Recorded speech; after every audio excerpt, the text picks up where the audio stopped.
500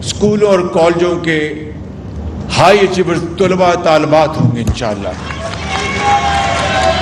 اور ان کے لیے کوئی فیس آپ کے لیے مفت ہوگی، ان بچوں کے لیے اور بچیوں کے لیے فری، اور صرف سبزہ زار کے جو والدین ہیں ان کے بچوں اور بچیوں کے لیے یہاں پر جو کوئی فیس نہیں ہوگی، اور بچیوں کے لیے علیحدہ سپورٹس کمپلیکس اور بچوں کے لیے علیحدہ سپورٹس کمپلیکس ہے، اور تمام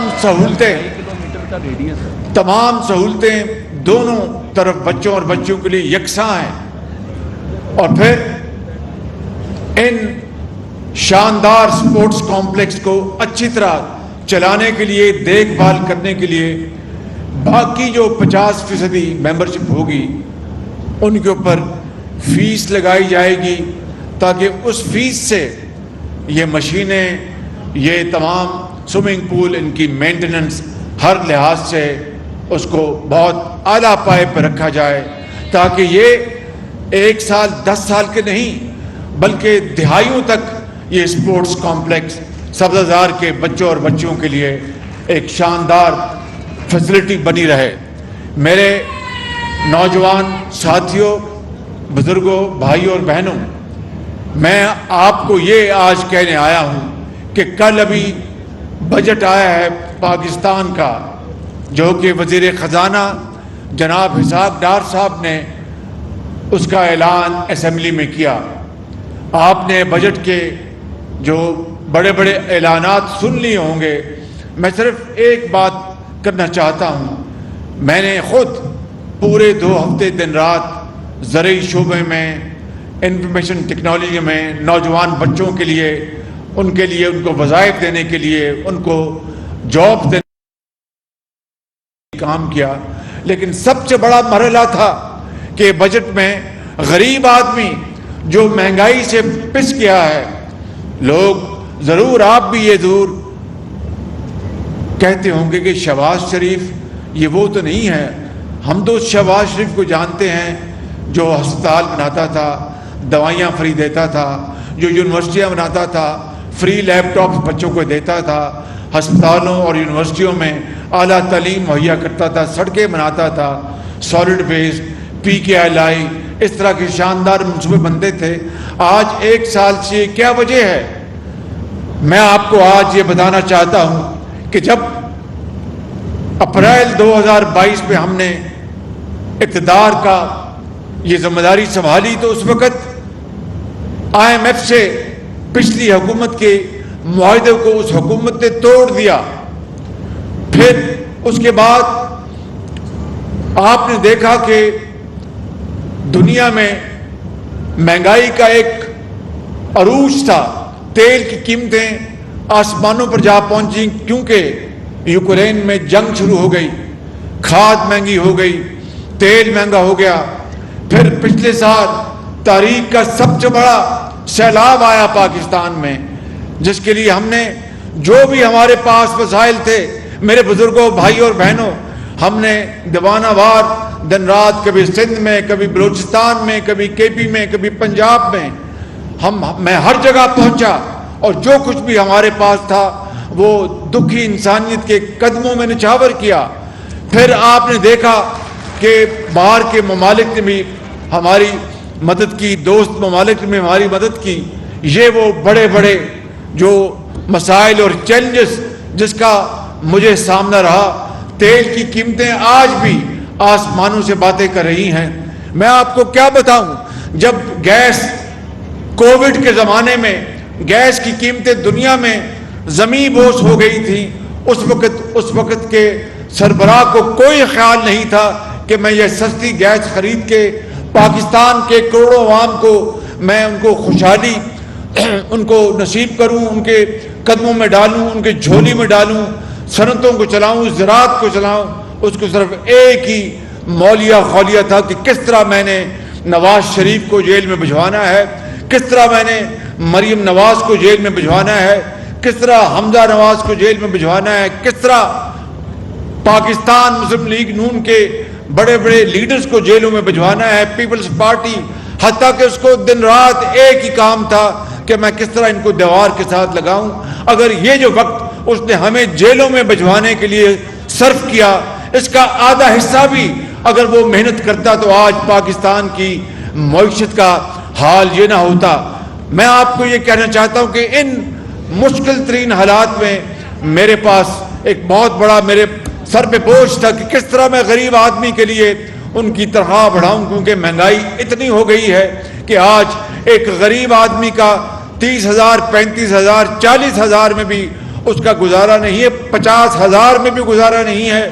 کہاں سے وہ اپنی بچی کے لیے وہ تعلیم کی کتابیں لائے گا، بیمار بچے کے لیے دوائی لائے گا، اور ایک چھوٹے بچے کے لیے دودھ لائے گا، اور عید شبرات پر نئے جوڑا کہاں سے لے کے آئے گا؟ میں جانتا ہوں، آپ جانتے ہیں کہ اس وقت غریب آدمی بڑی مصیبت میں ہے. اس لیے ہم نے تمام تر مشکلات کے باوجود ہم نے جناب جو تنخواہوں میں اضافہ، جو سرکاری ملازمین ہیں ان کی تنخواہوں میں اضافہ 1 سے لے کے 16 گریڈ تک ان کو ہم نے 35% ہم نے اضافہ کیا، اور 16 سے 22 گریڈ تک ہم نے ان کی تنخواہ میں 30% اضافہ کیا. جو ریٹائرڈ لوگ ہیں ان کی پینشن میں 17% ہم نے اضافہ کیا، اور اسی طریقے سے جو منیمم جو تنخواہ ہے کم سے کم اس کو ہم نے 25,000 روپے سے بڑھا کر 32,000 روپے پہ کیا. یہ ان مشکل حالات میں اللہ تعالیٰ کے فضل و کرم سے نواز شریف کی لیڈرشپ میں میں نے دن رات اس بجٹ پہ کام کیا، اور جو کولیشن حکومت ہے انہوں نے اس میں اپنا پورا حصہ ڈالا. میں بات یہ بتانا چاہتا ہوں کہ IMF کے ساتھ ہمارا معاہدہ کرنے میں اب کوئی دقت نہیں. ہم نے تمام شرائط خلوص سے اور بڑی ایمانداری سے پوری کر دی. جو ان کی شرائط تھی ہم نے پوری کر دی IMF کے ساتھ، تاکہ ہمیں IMF سے جو بقیہ جو اقساط ہیں ڈالرز کی وہ مل جائیں. میں نے خود IMF کے جو مینیجنگ ڈائریکٹر ہیں آج سے 6-7 دن پہلے 1 گھنٹہ ان سے گفتگو کی ٹیلی فون پر، اور میں نے ان سے وعدہ لیا کہ اگر آپ زبانی مجھ سے وعدہ کر لیں کہ آپ ہماری تمام یہ شرائط پوری ہونے کے بعد آپ ہمیں یہ لون منظور کریں گے تو میں انشاءاللہ آپ کو بجٹ کا بھی اور دوسری بھی جو بھی آپ کو معلومات ہیں ہم مہیا کریں گے. ہم نے تمام اپنی جو طرف سے جو بھی شرائط تھی وہ پوری کر دیں. اب انشاءاللہ مجھے امید ہے کہ IMF کا معاہدہ اسی مہینے میں ہوگا، اور IMF کے اس معاہدے کے نتیجے میں ہمیں جو اقساط ہیں بلینز آف ڈالرز کی وہ ملیں گی. مجھے پوری امید ہے. لیکن اگر خدا نخواستہ اس کے باوجود بھی اس میں وہ کوئی تاخیر ہوئی تو انشاءاللہ پھر میں آپ سے خطاب کروں گا. اللہ تعالیٰ نے اس ملک کو بڑی وسائل سے نوازا ہے. اللہ تعالیٰ نے آپ جیسے جری لوگ دیے ہیں، بڑے بڑے کروڑوں نوجوان، کروڑوں بیٹیاں جو بڑی قابل ہیں، بڑی ذہین ہیں. ہمارا کسان ہے، ہمارا مزدور ہے، ہمارا کارخانہ دار ہے، ہمارا سرکاری افسر ہے، فوجی ہے، پولیس والا ہے، سیاستدان ہے. کوئی گھبرانے کی بات نہیں. اللہ تعالیٰ انشاءاللہ پاکستان کو ہمیشہ محفوظ رکھے گا. 9 مئی کا جو واقعہ ہے وہ آپ جانتے ہیں، وہ کسی دشمن کی دشمنی سے کم نہیں تھا. 9 مئی کا واقعہ آپ اندازہ کریں کہ بڑے بڑے حادثے ہوئے 75 سالوں میں پاکستان کی تاریخ میں. کبھی کسی نے جا کر فوجی تنصیبات پر حملہ نہیں کیا، کبھی کسی نے جا کر قائد اعظم کے گھر کو نشانہ نہیں بنایا.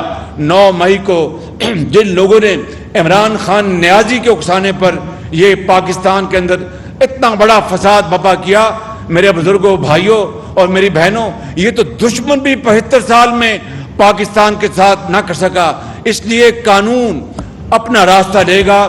کسی جو کہ قصوروار نہیں ہے اس کے ساتھ کوئی زیادتی نہیں ہوگی، اور جو اس میں ملوث ہیں قانون کے مطابق ان کو سزا ملے گی، تاکہ پاکستان میں رہتی دنیا تک دوبارہ کوئی اس طرح کی حرکت نہ کر سکے.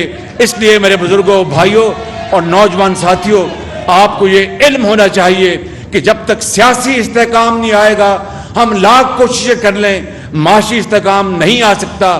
اس کے لیے نواز شریف کی لیڈرشپ میں مسلم لیگ نون اور ہم سب مل کر انشاءاللہ اس ملک کے اندر سیاسی استحکام لائیں گے. اور یقین رکھیں جس طرح ماضی میں نواز شریف کے دور میں پنجاب میں اور پاکستان میں ترقی اور خوشحالی کے ہر طرف خوشبوئیں ہوتی تھیں, انشاءاللہ وہ وقت آئے گا اور ضرور آئے گا. اور میں آپ سے وعدہ کرتا ہوں کہ جب تک میری جان میں جان ہے میں آپ کی خدمت کرتا رہوں گا. پاکستان پائندہ باد.